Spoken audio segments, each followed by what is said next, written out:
لہٰذا یہ ذمہ داری اس امت مسلمہ کو سونپی گئی کہ تمام انسانیت تک توحید کا پیغام پہنچاؤ۔ آپ مجھے خود بتائیں کہ مکہ المکرمہ کے حالات زیادہ سنگین تھے یا آج ہندوستان کے حالات زیادہ سنگین ہیں؟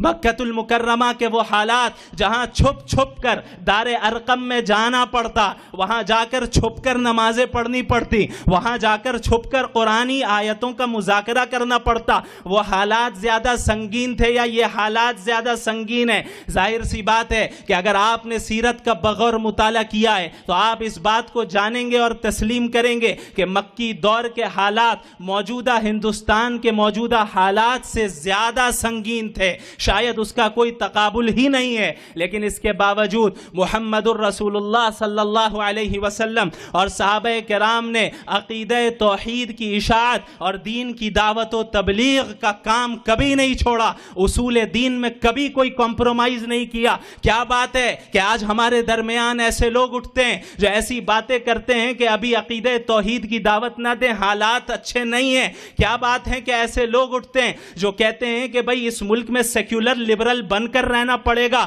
تم کھل کر کہہ دو کہ اسلام اس ملک کے لیے نہیں آیا۔ اگر تم یہ کہو گے تم کافر ہوگے، تم دائرہ اسلام سے نکل جاؤ گے۔ اور اگر تم مانتے ہو کہ یہ دین اسلام ہر زمان و مکان کے لیے، تو کہو کہ اس ملک میں بھی اللہ کا نظام آئے گا۔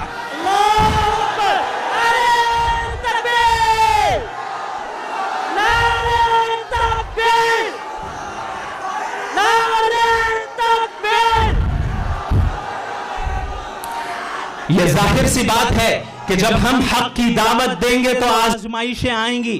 اگر تم یہ سمجھتے ہو کہ تم حق کی دعوت دو گے اور ناز و نعم میں پلو گے تو تم جان لو تم نبی کے منہج پر نہیں ہو۔ اللہ کے نبی صلی اللہ علیہ وسلم نے فرمایا اشد الناس بلاء الانبیاء ثم الامثل فالامثل، سب سے زیادہ آزمائش اگر کسی کو آتی ہے تو انبیاء علیہم السلام کو آتی ہے، پھر اس کے بعد دین کے اعتبار سے، اعمال صالحہ کے اعتبار سے جو ان کے قریب تر ہوتا ہے ان پر آزمائشیں آتی ہیں۔ اور یہی وجہ ہے کہ جہاں اللہ نے یہ حکم دیا کہ وَتَوَاصَوْا بِالْحَقِّ، جہاں تواسی بالحق کا حکم ہوا کہ تم لوگوں کو حق کی دعوت دو، عقیدہ توحید کی دعوت دو، یہ اعلان کرو کہ یہ زمین اللہ کی ہے، یہ کائنات اللہ کی ہے، اس کائنات کا نظام بھی اللہ کے احکامات کے مطابق چلے گا، تو ظاہر ہے ایسی تکلیفیں آئیں گی، آزمائشوں کا سامنا کرنا پڑے گا، مصیبتوں کا سامنا کرنا پڑے گا۔ اور اب جب مصیبتیں آئیں گی تو اب یہ وہ وقت ہے جہاں قربانیاں دینی ہوں گی۔